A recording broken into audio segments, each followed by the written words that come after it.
السلام علیکم، آپ دیکھ رہے ہیں عبداللہ اسلامک اور قرآنک چینل۔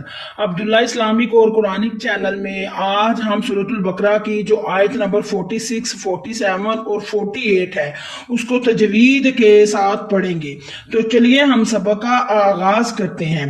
جو قرآن پاک تجوید کے ساتھ نہیں پڑھا جاتا، اس قرآن پاک کے جو ورڈز ہوتے ہیں وہ اس کے میننگ چینج ہو جاتے ہیں، جو اس کے میننگ ہوتے ہیں وہ نہیں رہتے، چینج ہو جاتے ہیں، اس لیے وہ گناہ ہے۔ آپ کوشش کریں کہ قرآن پاک کو تجوید کے ساتھ پڑھیں۔ ہمارے چینل کا وزٹ کریں، ہم تجوید کے ساتھ پڑھا رہے ہیں انشاءاللہ۔ تو آئیے ہم سبق کا آغاز کرتے ہیں۔ اعوذ باللہ من الشیطان الرجیم، بسم اللہ الرحمن الرحیم۔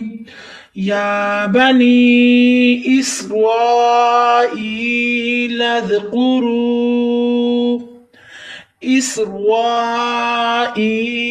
اذکروا نعمتی التي انعمت علیکم وانی فضلتکم علی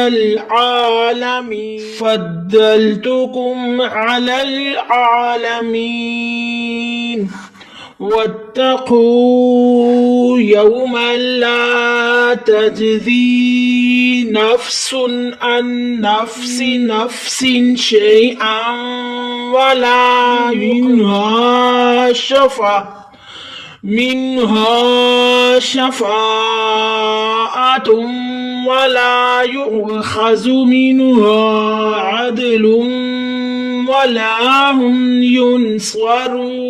امید کرتے ہیں کہ آج کے سبق کی آپ کو بڑے اچھے طریقے سے سمجھ آئی ہوگی انشاءاللہ۔ تجوید کے ساتھ ہم ویڈیو ڈال رہے ہیں، ان ویڈیو کو دیکھیں اور قرآن پاک کو تجوید سے پڑھنا شروع کریں، اور ویڈیو کو زیادہ سے زیادہ سبسکرائب کریں اور شیئر کر دیا کریں، یہ صدقہ جاریہ ہے، تاکہ تمام لوگ جو ہیں قرآن پاک کو تجوید کے ساتھ پڑھ سکیں۔ سبحان ربک رب العزت عما یصفون وسلام علی المرسلین والحمد للہ رب العالمین۔ بہت شکریہ۔